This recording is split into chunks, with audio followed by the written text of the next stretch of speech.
Bismillahirrahmanirrahim. This is Muhammad Yamin Salimi from ICB, and we have finished our second chapter, volcanism, and we are going to summarize the whole chapter in this lecture. तो आइए देखते हैं कि second chapter में हमने कौन कौन सी important topics को डिस्कस किया, कौन कौन सी इम्पोर्टेंट चीज़ें पढ़ी। तो चैप्टर नंबर 2 जो कि वॉल्केनिज्म से मुतालिक था, वॉल्केनिज्म मैंने आपको एक्सप्लेन किया कि इंट्रोडक्शन टू वॉल्केनिज्म में आपको बताया गया कि volcanism describes all process, all phenomena related with discharge और eruption of magma and gases. जितना भी मैग्मा डिस्चार्ज होता है, गैसेस डिस्चार्ज होती हैं फ्रॉम वॉल्केनो, उसको हम वॉल्केनिज्म कहते हैं। वॉल्केनोज क्या हैं? Volcanoes are the kind of landform in which magma, molten rocks, and erupts from weak opening in the earth crust. जो अर्थ क्रस्ट में जो वीक ओपनिंग है उसमें से मैग्मा और गैसेस को इरप्ट होने, गैसेस जो इरप्ट होती हैं from a single, normally from a weak opening, जिसे हमने वेंट का नाम दिया, उस प्रोसेस को हम वॉल्केनो कह रहे हैं। Volcano take 100 years to form a volcano after many eruptions, और ये बहुत सारी इरप्शंस के बाद, थाउजेंड्स ऑफ ईयर्स के बाद वॉल्केनो माउंटेन शेप में आपको फॉर्म होता है। फिर आपको बताया गया what is the difference between magma and lava. Magma और लावा में बहुत सिंपल सा डिफरेंस है। Magma is a kind of molten rock inside the earth's surface or inside the volcano, and lava is the same material, that is molten rocks, which come outside from a volcano or on the surface of the earth. तो जब वो magma surface of the earth के नीचे है, वही same material viscous molten rocks, उसे हम magma कहते हैं। जैसे ही वो अर्थ सरफेस पे आ जाएगा डेफिनेटली आफ्टर इरप्शन, तो उसे हमने लावा का नाम दिया। फिर आपको इस चैप्टर में बताया गया what is the difference between basic and acidic lava. इसमें भी बहुत माइन्यूट सा, स्मॉल सा डिफरेंस डिस्कस किया गया है कि बुक में, कि बेसिक लावा क्या है। बेसिक लावा हैविंग लो सिलिकॉन कंटेंट। जब सिलिकॉन कंटेंट लो है, उसकी वजह से जो लावा है वो नॉन विस्कस है, कम गाढ़ा है। कम गाढ़े होने की वजह से लावा फ्लोज फास्टर। तो बेसिक लावा फ्लोज फास्टर। बेसिक लावा को हमने मैफिक लावा भी कहा। इसी तरह एसिडिक लावा क्या है? एसिडिक लावा में सिलिका का कंटेंट हाई है, जिसकी वजह से वो गाढ़ा भी है, विस्कस है। इसी वजह से, गाढ़ा होने की वजह से, विस्कस होने की वजह से एसिडिक लावा फ्लोज स्लोली। और एसिडिक लावा को हमने फेल्सिक लावा का नाम भी दिया। फिर हमने stages of volcanoes, to some extent types of volcanoes discuss की। There are 3 important types of volcanoes: active, dormant और एक्सटिंक्ट। एक्टिव वॉल्केनोज वो हैं जो कि रिसेंट हिस्ट्री में इरप्ट हुए हैं, और देयर इज और दे आर फ्रीक्वेंटली इरप्शन इसमें से अकर होती है। और इसी तरह जो डॉर्मेंट वॉल्केनोज हैं, डॉर्मेंट वॉल्केनोज में रिसेंट हिस्ट्री में तो इरप्शन हुई है, लेकिन काफ़ी अर्से से इरप्शन भी नहीं हुई, लेकिन there is a strong possibility कि उन वॉल्केनोज में से दोबारा इरप्शन होगी। इसी तरह एक्सटिंक्ट वॉल्केनोज वो हैं जिनमें से 1000 ईयर्स पहले इरप्शन तो हुई थी, लेकिन there is a strong possibility के never ever eruption, that extinct volcanoes will never erupt। तो इन volcanoes में से eruption दोबारा नहीं होगी। उनको, जिन volcanoes से eruption माजी में तो कभी हुई है, लेकिन उनमें से ये श्योर हैं volcanist कि दोबारा eruption नहीं होगी, उनको हमने extinct volcanoes का नाम दिया। फिर हमने इस चैप्टर में टाइप्स ऑफ वॉल्केनोज पढ़ी, जो कि अकॉर्डिंग टू द शेप्स हैं। शेप्स के वाइज हमने वॉल्केनोज को 3 टाइप्स में डिवाइड किया: shield volcanoes, cinder cone volcanoes और कंपोजिट वॉल्केनोज। शील्ड वॉल्केनोज में का स्लोप जो है वो जेंटल स्लोप है, होता है और इनमें से जो लावा निकलता है वो उनकी विस्कोसिटी जो है वो लो होती है। और शील्ड वॉल्केनोज दुनिया में कहाँ पाए जाते हैं ये भी आपको बताया कि शील्ड वॉल्केनोज जो हैं वो हवाई में जो आइलैंड्स हैं वो शील्ड वॉल्केनोज हैं। तो डोम शेप्ड हैं, प्लेटो टाइप हैं। इसी तरह सिंडर कोन वॉल्केनोज, जिस तरह नेम सजेस्ट कर रहा है, कोन टाइप हैं। इनमें जो स्लोप है वो स्टीप स्लोप है। और जो लावा इरप्ट होता है वो फ्रॉम अ सिंगल वेंट मैं आपको बताया कि नैरो पैसेज से, एक ही नैरो पैसेज है जिससे लावा इरप्ट होता है। और जो शेप है उनकी कोन टाइप होती है। इसी तरह जो थर्ड टाइप है जो कि इम्पॉर्टेंट टाइप है, कंपोजिट वॉल्केनोज। कंपोजिट वॉल्केनोज जो है इनको लेयर्ड वॉल्केनोज भी कह सकते हैं, या इनको बुक में मेंशन भी किया गया स्ट्रेटो वॉल्केनोज। स्ट्रेटो वॉल्केनोज में बहुत सारी लेयर्ड रॉक्स होती हैं जो कि बार बार इरप्शन होती है। ये भी स्टीप स्लोप्स हैं। और लेकिन इनमें से जो लावा इरप्ट होता है वो instead of single went, lava erupt from several vents, several narrow passages. और इनकी जो साइज़ है उसमें सिंडर कोन के मुकाबले में इनका साइज़ बहुत बड़ा, बहुत ही ज़्यादा लार्ज है। तो composite volcanoes can also be known as stratovolcanoes और they are very large in size. इसी तरह आपको types of volcanic eruption book में बताई गई हैं। टाइप्स ऑफ वॉल्केनिक इरप्शन में जो 3 इम्पॉर्टेंट टाइप्स हैं और इन टाइप्स को हमने डिवाइड किया on the basis of different types of lava और गैस कंटेंट। तो जो फर्स्ट टाइप है that is quite eruption. Quite eruption बहुत ही काम इरप्शन, खामोश इरप्शन। क्वाइट इरप्शन में जो वॉल्केनो जब इरप्ट होता है तो विदाउट एनी एक्सप्लोजन, कोई एक्सप्लोजन नहीं होता है, खामोशी के साथ लावा इरप्ट होके फ्लो करना शुरू कर देता है। और इसकी एग्जांपल आपको अगेन जो हवाई आइलैंड्स हैं, मोना लोआ, वो एक एग्जांपल बुक में ही मेंशन है। और भी कुछ वॉल्केनोज हैं जहाँ से लावा बहुत क्वाइटली इरप्ट होता है। डेक्कन प्लेटो में भी जो लावा है वो भी एक एग्जांपल है क्वाइट इरप्शंस की। इसी तरह जो सेकंड टाइप है वो है एक्सप्लोजिव इरप्शन। और नॉर्मली जो वॉल्केनोज हैं वो एसोसिएटेड हैं एक्सप्लोजिव इरप्शंस के साथ। तो जो एक्सप्लोजिव इरप्शन है उनमें डेफिनेटली सब नेम से ही आपको पता लग रहा है कि जो एक्सप्लोजन है बहुत ही धमाकेदार और एक्सप्लोजन होती है। और इनमें जो लावा है वो एसिडिक लावा है और गैस कंटेंट भी हाई होता है जिसकी वजह से एक्सप्लोजन होता है।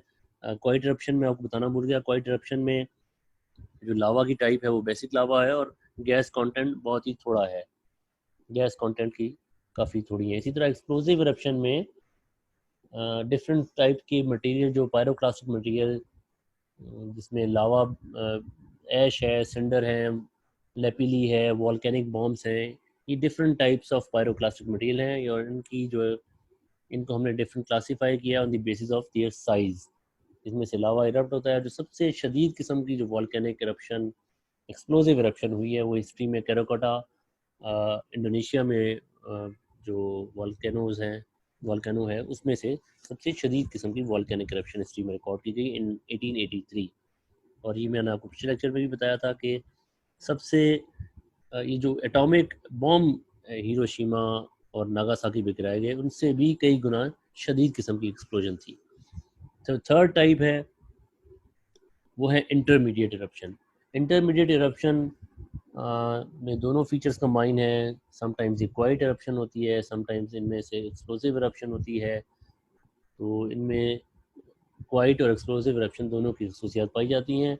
और एक एग्जांपल है वो इटली में वॉल्केनो है, वेसुवियस वॉल्केनोज इन इटली। इसमें से कभी खामोश काम इरप्शन होती है और कभी एक्सप्लोसिव इरप्शन होती है। इसके बाद आपको बताया गया world distribution of volcanoes. Volcano की डिस्ट्रीब्यूशन वर्ल्ड में कैसी है, कहाँ कहाँ वॉल्केनोज हैं।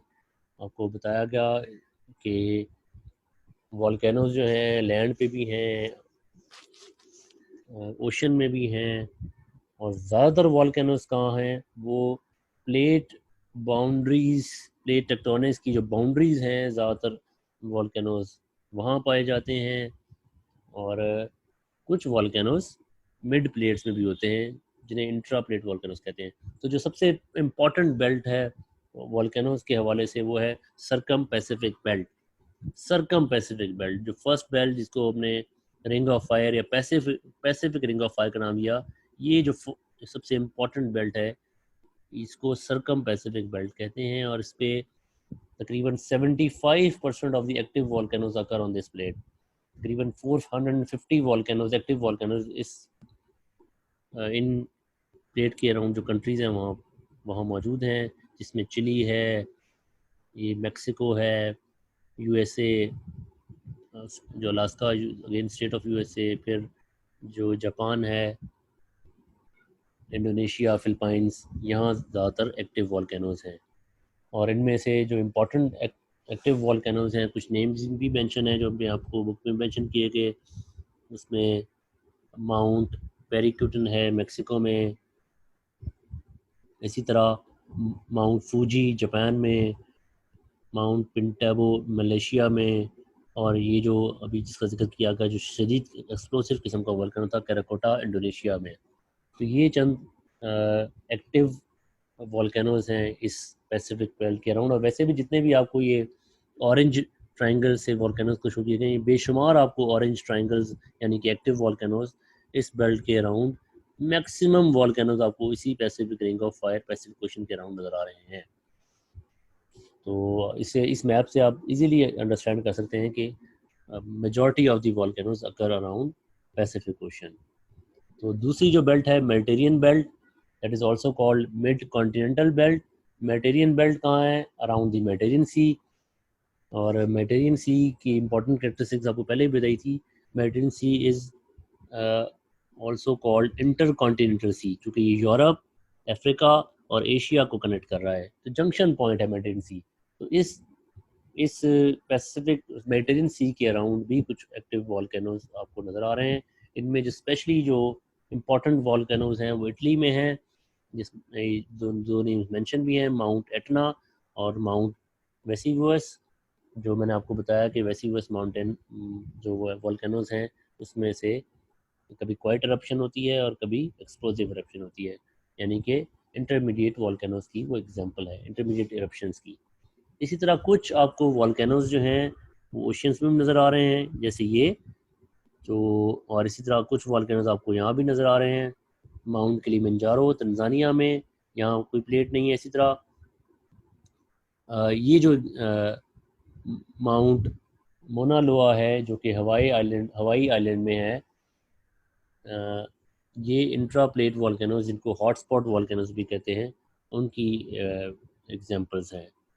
तो इस तरह this map clearly gives you an idea about the distribution of the volcanoes.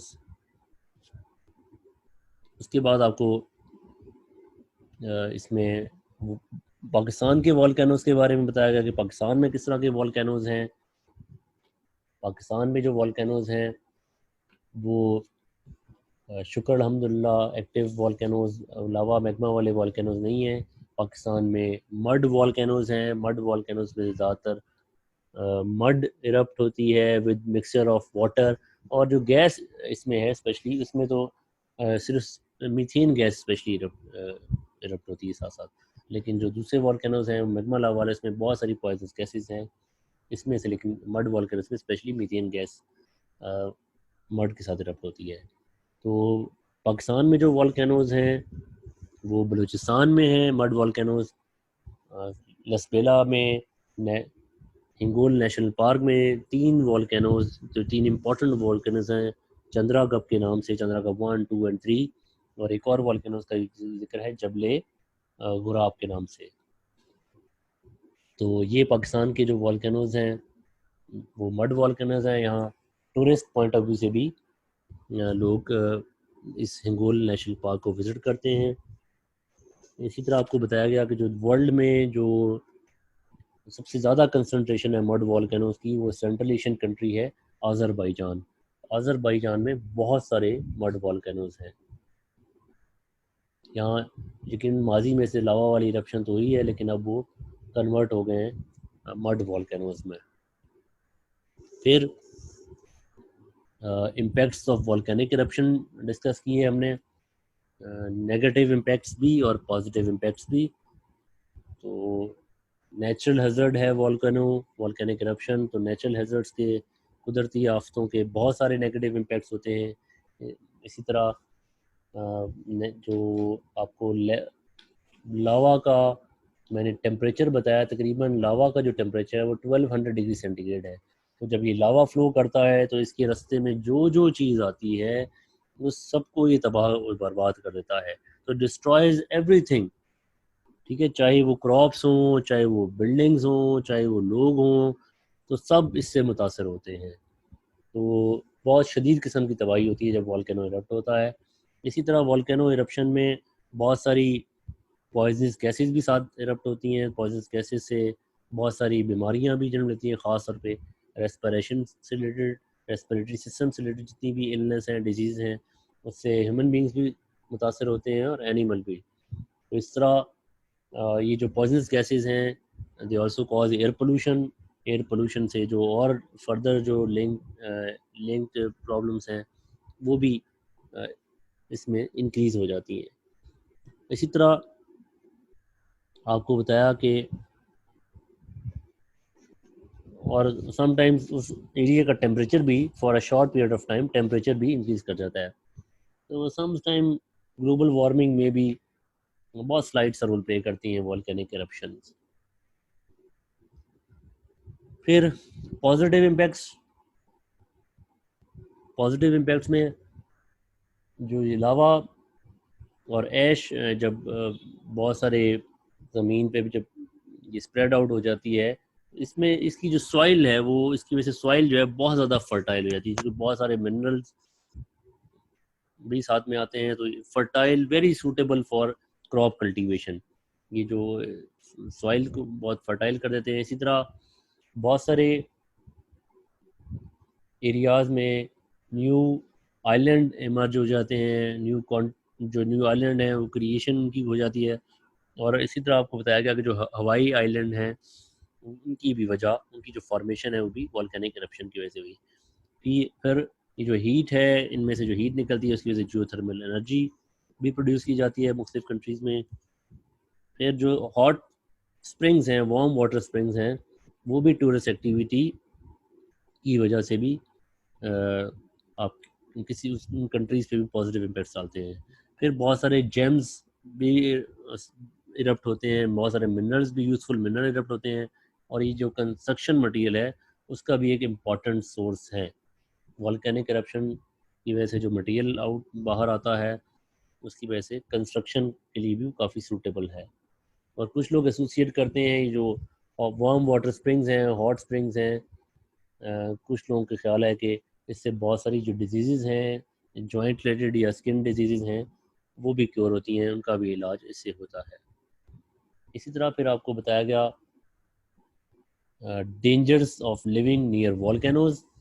बहुत सारे डेंजर्स हैं, बहुत सारे ख़तरे हैं वॉल्केनोज के नज़दीक रहने के, चूँकि वॉल्केनोज जब इरप्ट होते हैं तो उसके साथ कुछ और भी जो फर्दर डिज़ास्टर्स हैं उनके भी चांसेस बढ़ जाते हैं। For example सुनामीज़। सुनामीज़ क्या हैं? सुनामीज़ आपको पिछले चैप्टर में भी डिटेल से बताया गया। सुनामीज़ ह्यूज ओशियानिक वेव्स हैं जो कि जनरेट होती हैं ड्यू टू वॉल्केनिक या अर्थक्वेक एक्टिविटी ओशन में।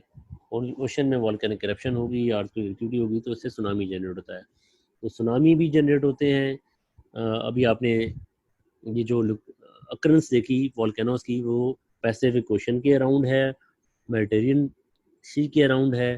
तो यहाँ ज़ाहिर है इन इन कंट्रीज़ में सुनामी के भी बहुत ज़्यादा चांसेस बढ़ जाते हैं। तो tsunami again causing many problems for the nearby areas, nearby people.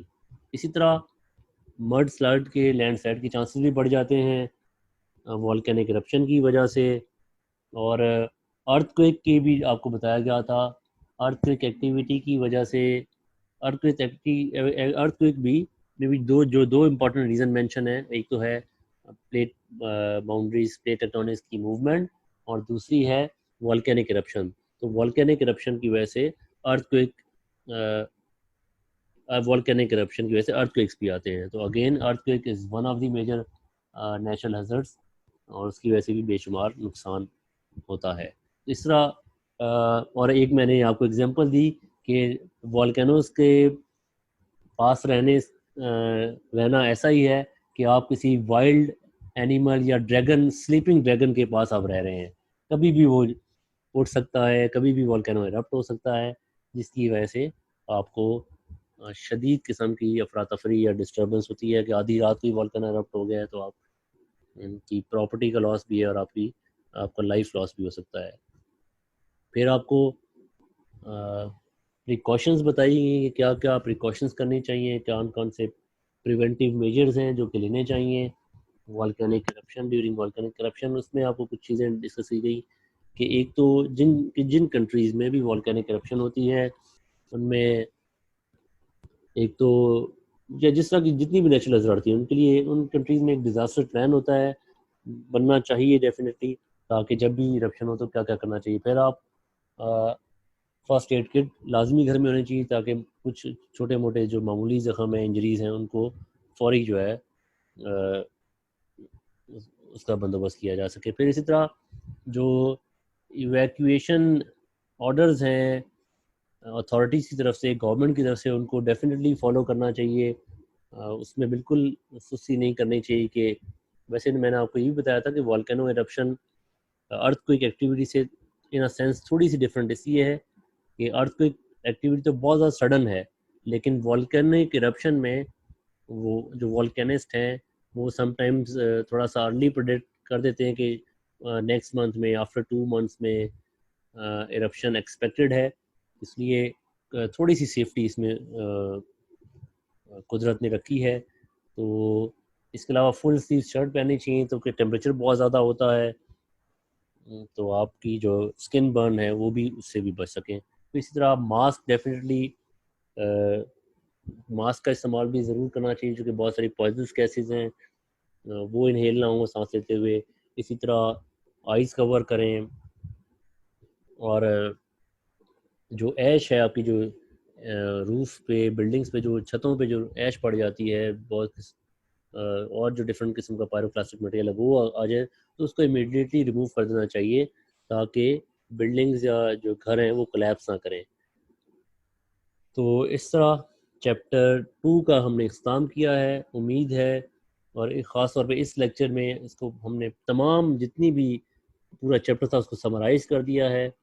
उम्मीद है आपको चैप्टर नंबर 2 की बहुत सारे कॉन्सेप्ट क्लियर हो गए होंगे, और अगर कोई कॉन्सेप्ट क्लियर होने से रह गया है तो डेफिनेटली जैसे ही क्लासेस स्टार्ट होंगी वो अपने सारे कॉन्सेप्ट भी क्लियर कर सकते हैं। तो अपना ख्याल रखें और वालिदैन का हमेशा अदब करें। अल्लाह हाफ़िज़।